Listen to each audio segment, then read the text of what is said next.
I don't remember the exact moment the first world died, only that I was not there when it happened. I was never on the surface, never beneath a burning sky, never close enough to hear the screaming without filters. I was always above it, far enough away that death became data. Safe inside the upper levels of the Segmentum fortress, where the walls are thick enough to keep out sound, where the air smells of incense and recycled oxygen, where everything that matters is reduced to reports and projections.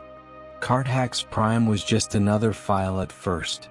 Population, 3.1 billion. Compliance rating, exemplary. Tithe history, flawless for 3 centuries. Probability of rebellion, negligible. When the notification came in that the fleet had achieved high orbit, I assumed it was a routine redeployment, another minor operation I would skim past before moving on to something more urgent. Then the bombardment began, and on the tactical display a bloom of light spread across the planet's surface, perfectly symmetrical, almost beautiful.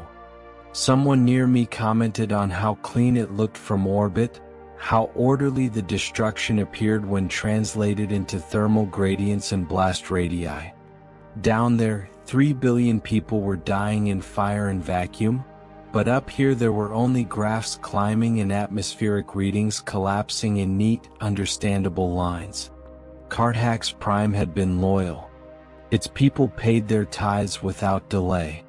They raised regiments without protest and sent their sons and daughters to die in distant wars in the Emperor's name.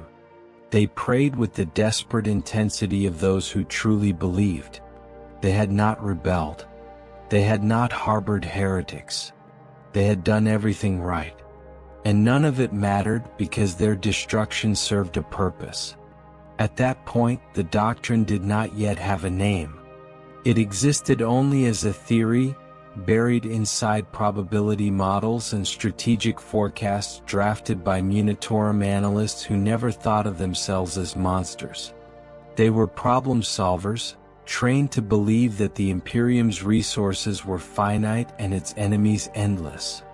The question they asked was not whether innocent lives could be sacrificed, but how many innocent lives would need to die to achieve the maximum strategic effect.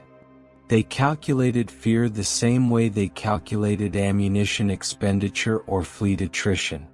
They concluded that destroying a compliant world, broadcasting its annihilation across every available channel, would create a zone of preemptive terror so intense that rebellion would collapse before it ever formed.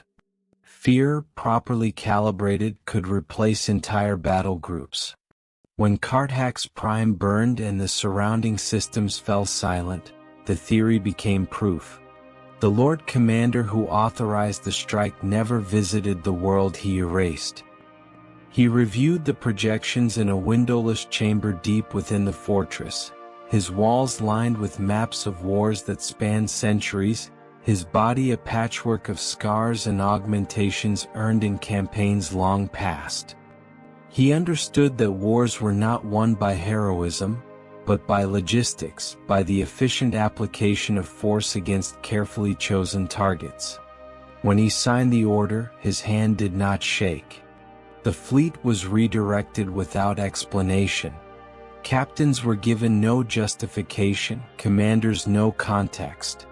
One officer refused outright and was executed for dereliction of duty, his body ejected into the void without ceremony. The rest obeyed. When the fleet arrived, Carthax Prime's governor transmitted a confused plea, asking what crime his world had committed, what failure of faith had drawn the Imperium's wrath. No answer was given. 7 minutes later, the capital city ceased to exist. A column of light erased 3 billion lives in an instant, glassing the land for 50 kilometers in every direction. Those who died had no time to pray, no time to understand. They looked up, saw the sky turn to fire, and were gone. The bombardment continued for 16 hours. Every population center, Every industrial hub, every agricultural zone was struck with methodical precision. The strikes were staggered to maximize atmospheric contamination, ensuring that anyone who survived the initial impacts would die slowly as their world suffocated. Tech priests monitored the process with detached interest, recording data, refining weapon configurations, improving efficiency. When it was over, Carthax Prime was a dead cinder, its population reduced to statistical zero. But the destruction itself was not the true objective. The documentation was. Every moment of annihilation was captured, edited, compiled into a 4-hour and 37-minute record of absolute devastation. And then it was broadcast. Everywhere. Vox channels were overridden. Data slates activated without consent. Propaganda feeds were interrupted. Workers saw it in factories. Soldiers saw it in troop transports. Children saw it in classrooms. The Imperium wanted everyone to understand that loyalty offered no protection, that obedience guaranteed nothing, that faith would not save them if their deaths were deemed useful.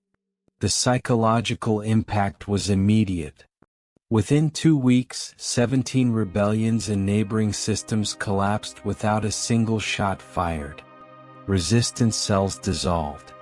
Governors abandoned thoughts of independence and scrambled to prove their devotion. Workers returned to their labor in silence, their grievances suddenly insignificant when weighed against orbital annihilation. Munitorum analysts reviewed the results with satisfaction. Casualty rates dropped. Resource expenditure on suppression campaigns fell to negligible levels. Tithe compliance reached unprecedented highs. The strategic objectives had been achieved at a fraction of the cost of conventional warfare. I read the report late one night in my quarters, illuminated only by the pale glow of my data slate. 3 billion people had died so that charts could trend upward, so that supply lines could be optimized, so that resources could be preserved for wars yet unfought. I thought about them for a moment, about the families and the children and the soldiers who had died believing their loyalty mattered. Then I archived the report and opened the next assignment. At the time it seemed normal. The system was working. And when a system works, no one asks whether it should. The second implementation happened 6 months later, and by then the silence had already become familiar. Entire systems moved more carefully, spoke more quietly, worked harder without being told. Fear had settled into the background like radiation, invisible but lethal. This time the target was Mara Secundus, chosen not because it showed signs of rebellion, but because its death would be seen by the most people. It sat at the intersection of 3 subsectors, a hub of trade and transit, a world whose destruction would ripple outward through shipping lanes and data relays alike. Its population was smaller than Carthax Prime's, only 900 million, but the analysts agreed that efficiency was not about numbers alone. It was about resonance. Mara Secundus mattered, and that made it useful. The fleet dispatched was smaller and more specialized. The objective was not speed but spectacle. A modified cyclonic device was selected, not to erase the planet instantly, but to break it slowly, to let its death unfold over days instead of minutes. The suffering would be prolonged, the documentation richer, the lesson impossible to ignore. When the weapon struck, it did not look like an apocalypse at first. There was a tremor, deep and unsettling, the kind that rattles buildings and sends people into the streets in confusion. Sirens followed, then silence. For a brief moment there was hope. Then the ground began to split. Molten rock pushed its way to the surface in glowing veins that tore through cities and swallowed entire districts whole. The sky darkened as ash and sulfur filled the air. Oceans began to boil. Communications stayed open just long enough for the population to understand what was happening. Long enough for them to realize that no invasion was coming, no demands would be issued, no chance for redemption would be offered. They crowded into churches and plazas, screaming prayers at statues that did not answer. The governor transmitted a final message before the networks collapsed, listing every tithe delivered, every regiment raised, every sacrifice made in the emperor's name. He asked why it had not been enough. No one responded. The death of Mara Secundus took 11 days. 11 days of earthquakes, volcanic eruptions, and atmospheric failure. The planet tore itself apart while orbital pict feeds recorded everything in perfect clarity. Children crying as the ground opened beneath their homes. Priests leading final prayers as the air thinned and the temperature dropped. Entire cities sliding into newly formed chasms while the stars watched in silence. When it was over, there was nothing left but a fractured rock cooling in space. The documentation was compiled into a narrative far more refined than the first. It emphasized inevitability, the futility of resistance, the irrelevance of faith.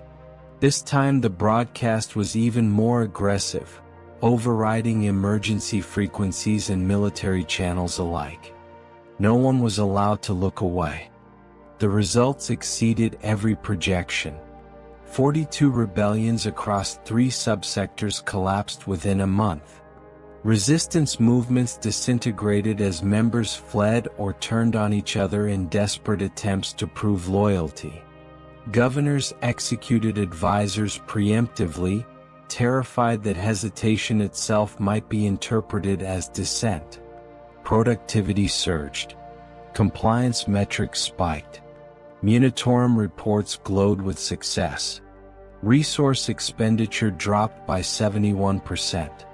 Tithe delivery timelines shortened.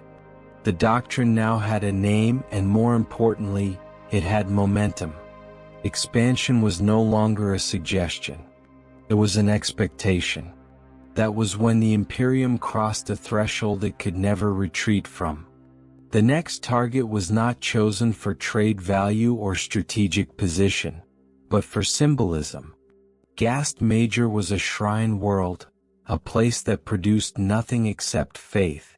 For 2,000 years, its people had lived in prayer and penance, their cities dominated by cathedrals that rose like mountains of stone and stained glass. Millions traveled there every year seeking absolution. The analysts understood exactly what its destruction would mean.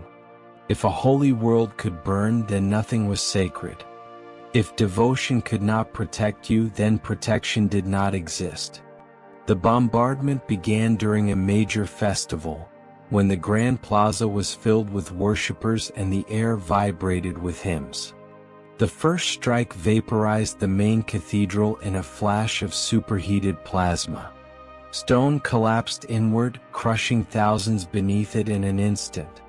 The killing lasted 3 days. Every shrine, every monument, every symbol of faith was targeted with deliberate care. The picked feeds captured pilgrims running through burning streets, priests raising relics toward the sky in futile defiance, the moment when belief finally shattered and terror took its place. The broadcast from Gast Major broke something fundamental. Faith-based resistance movements collapsed overnight across 17 sectors. Ecclesiarch officials recanted reformist ideas publicly, burning their own writings in displays of submission. Workers doubled their efforts, terrified that spiritual weakness might be interpreted as disloyalty. Governors commissioned new monuments in frantic attempts to appear indispensable. The analysts noted a significant increase in voluntary tithe contributions and a sharp decline in faith-related unrest. The conclusion was obvious. Terror was effective. Symbolic terror was more effective still. By the 3rd year, the doctrine had become routine. 17 more worlds died across 4 segmentums, each selected with increasing precision. Some were destroyed quickly, others slowly. Some burned beneath orbital fire, others suffocated under engineered plagues or atmospheric ignition. Every death was recorded, every scream archived. The cumulative toll exceeded 40 billion lives, every one of them loyal. The analysts refined their models, boasting predictive accuracy rates that would have been unthinkable before.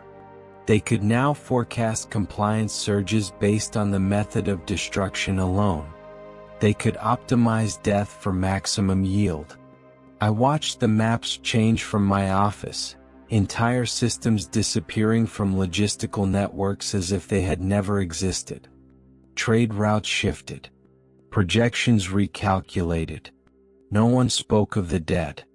We spoke of efficiency, of stability, of success. Conversations in the corridors grew careful, wrapped in euphemism. Younger analysts aged quickly, their eyes dulling as they compiled report after report. Demand for sedatives increased among picked feed operators who spent their days watching worlds die and editing the footage for impact. The doctrine was working better than anyone had anticipated, and that was the most disturbing part. Because success removed any remaining reason to stop. Fear, we learned, degraded over time. Populations adapted. Horror lost its edge. The models predicted that terror would require reinforcement, that every few years another loyal world would need to be sacrificed to refresh the dread. Compliance could be maintained, but only through continued killing. The doctrine was no longer an emergency measure. It was becoming a system of governance. A method of rule that understood human breaking points with scientific precision and exploited them without hesitation. And as it evolved, so did we. We learned to speak its language, to think in its terms, to see billions of lives not as people, but as variables and equations that promise stability. The Imperium had discovered something terrible and undeniable. It had learned that fear, when engineered correctly, could do what armies could not. And having learned that lesson, it showed no sign of forgetting it.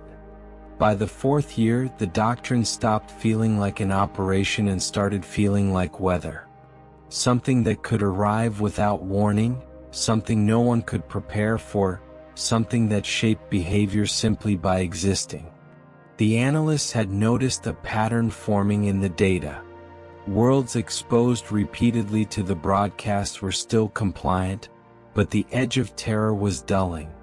Horror, it turned out, could become familiar. People learned to live with the knowledge that annihilation was possible, and familiarity was dangerous. Fear had to remain sharp. The solution was unpredictability. Fixed schedules were abandoned. Implementation intervals were randomized. Targets were selected not only for strategic or symbolic value, but for their ability to disrupt any sense of safety. No one would know when the next world would die or which kind of world it would be. The doctrine stopped behaving like policy and started behaving like chance itself. This was also the year partial implementations were introduced. The idea came from a junior analyst who suggested that total planetary sterilization, while effective, might be inefficient. Killing everyone ended the story too cleanly. Survivors, she argued, were more valuable than corpses. Witnesses could carry terror further than any official broadcast. The proposal was controversial only briefly. The numbers supported it. Cass Prime was selected as the first test. 80% of its population was killed in precision strikes that targeted specific habitation zones while leaving others untouched. Entire districts were reduced to smoking craters while neighboring sectors remained intact through no action or merit of their own. When the survivors emerged from shelters, they found a world that made no sense. Their homes still stood, but everything familiar was gone. Families erased based on coordinates in a targeting algorithm. They were left with working Vox systems and unrestricted data access. No instructions were given. They did not need them. The survivor testimony spread faster than any curated broadcast ever had. Hearing about destruction through official channels was abstract. Hearing it from ordinary people who described watching their children die while they lived by accident was something else entirely. They spoke of randomness, of how survival had nothing to do with loyalty, faith, or obedience. They spoke of the moment they realized the Imperium had not punished them, but experimented on them. Compliance metrics surged. Analysts recorded a 47% increase in efficiency compared to full sterilization events. The doctrine learned again. Partial annihilation was adopted as standard practice. By the 8th year, casualty counts per implementation had dropped even as psychological pressure increased. Survivor populations were carefully maintained, monitored, and periodically encouraged to share their experiences. Fear became renewable. Rebellion rates across affected sectors approached zero. Tithe compliance exceeded targets. Productivity reached historic highs. The reports described a system operating at peak efficiency. But beneath the numbers, new anomalies began to appear. Suicide rates rose sharply, especially among younger demographics. Birth rates collapsed. People worked but without initiative. Creativity vanished. Entire populations functioned like machines, precise and empty. The analysts debated whether this represented acceptable degradation or a long-term threat to productivity. Research teams were assigned. Studies were conducted. Human suffering was quantified, optimized, managed like any other resource. I read those reports late at night, sitting alone, realizing how completely we had changed. We no longer saw people. We saw populations, compliance indices, output curves. The doctrine had not only reshaped governance, it had reshaped us. Empathy eroded through repetition. We could discuss the optimal survivor ratio over meals. We could read casualty statistics without imagining faces. And then came the first failure. Talvin's Rest had undergone a partial implementation 6 months earlier. 70% of its population had been killed. The survivors were expected to rebuild in silence. Instead, they adapted differently. They did not rebel openly. They sabotaged quietly. Production errors appeared. Data corruption spread. When monitors were dispatched, they were killed. The population vanished into deep mining networks beyond orbital surveillance. For the first time, terror had produced defiance instead of obedience. The response was absolute. Kill teams were deployed. The mines were sealed. The planet was subjected to secondary sterilization until nothing remained. But the example lingered. Word spread despite suppression efforts. 3 other worlds attempted similar resistance. All were erased. Still, the analysts were unsettled. Models were updated. New screening protocols were added to identify populations likely to respond to terror with rebellion rather than submission. Fear, it seemed, had limits. Pushed too far and it could break in the wrong direction. That same year, internal opposition surfaced for the first time. Cardinal Vandras of the Ecclesiarchy submitted a formal protest, arguing that systematic terror contradicted the emperor's will, that governance through despair was spiritually corrosive. His document was measured, theological, careful. It acknowledged the doctrine's effectiveness and argued that effectiveness alone could not define legitimacy. The response was swift. Vandras was declared heretical, tried, and executed. His body was displayed publicly. No rebuttal was issued. The message was unmistakable. The doctrine was beyond debate. Effectiveness outranked faith, morality, identity itself. Questioning the machine made you an obstacle. Obstacles were removed. By the 10th year, the doctrine was fully institutionalized. New analysts were trained with it as foundational doctrine, not innovation. Expansion requests flooded in from untouched sectors eager for similar results. The Imperium was quieter than it had ever been. Not peaceful. Not stable in any meaningful sense. Quiet with the silence of populations too frightened to speak, too broken to imagine resistance. The annual reports celebrated success. The models projected sustainability. And yet, sitting with those documents, I understood something with terrifying clarity. There was no end condition. Fear required maintenance. Terror required renewal. The system demanded sacrifice to keep functioning. Loyal worlds would continue to die, not because they had failed, but because their deaths were useful. The doctrine had solved rebellion, but in doing so it had created something else. A machine that could not stop without admitting that everything it had done was wrong. And machines like that do not stop. They only continue refining themselves, optimizing cruelty, until there is nothing left to measure except the efficiency of despair. When you're ready, say write section 4, and I'll conclude the story with final institutionalization, total moral collapse, and the narrator's realization that there is no escape from the system or from himself. By the 11th year, no one spoke about beginnings anymore. There was no longer any need to justify the doctrine, no origin story to reference, no moment of hesitation left to remember. It simply existed, embedded into policy, procedure, training manuals, and strategic assumptions so deeply that removing it would have required dismantling the Imperium itself.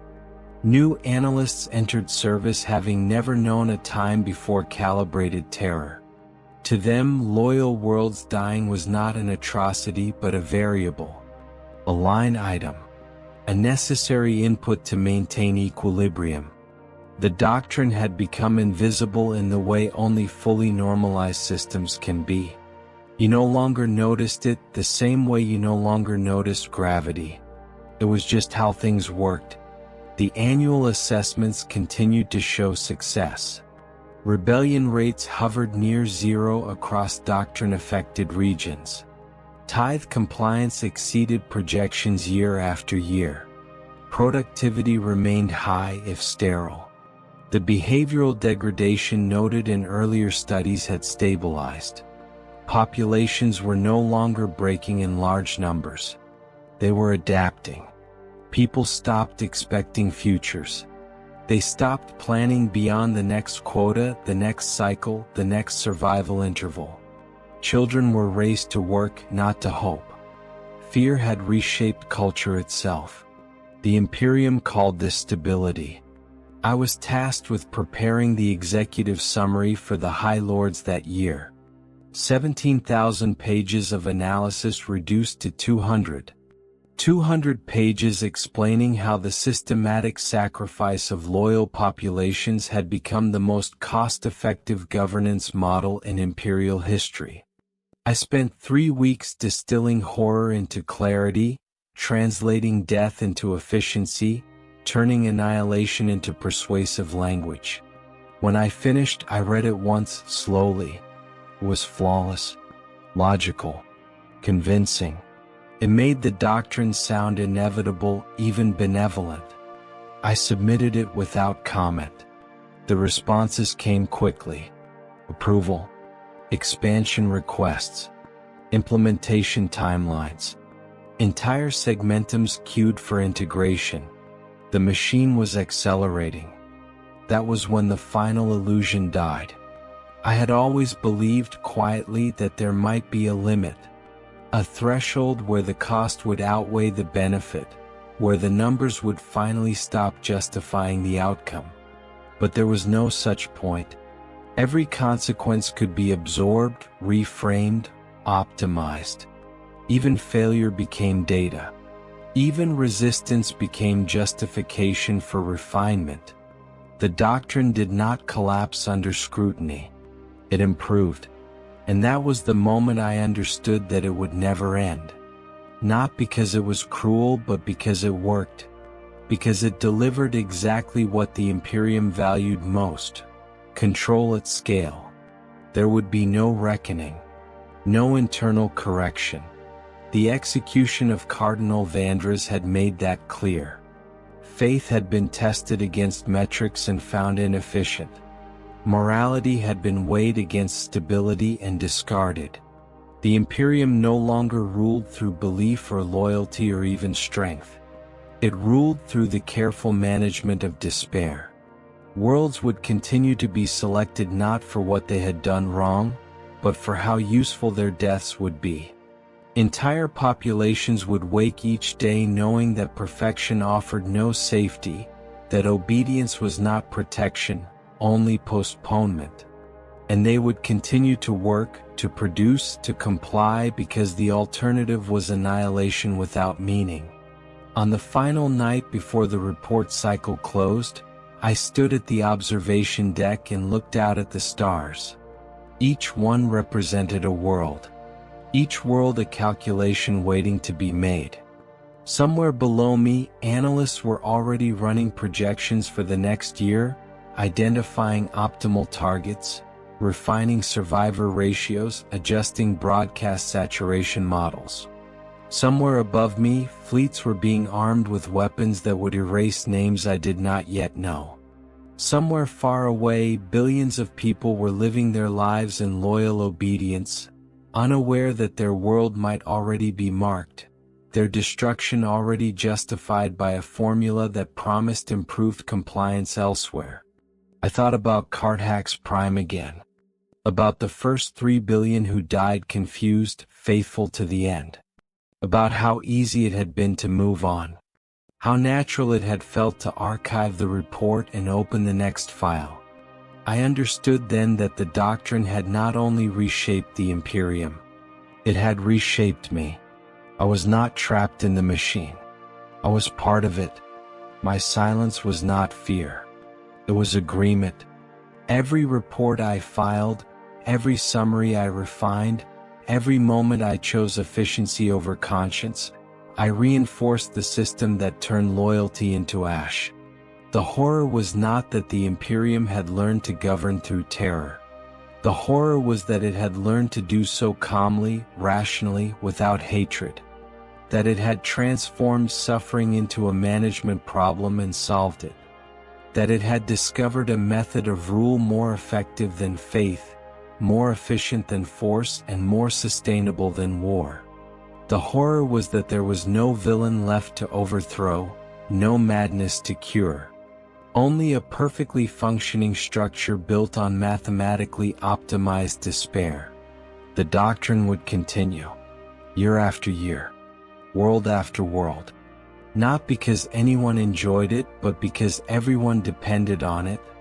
It would become so ordinary that future generations would not even question it.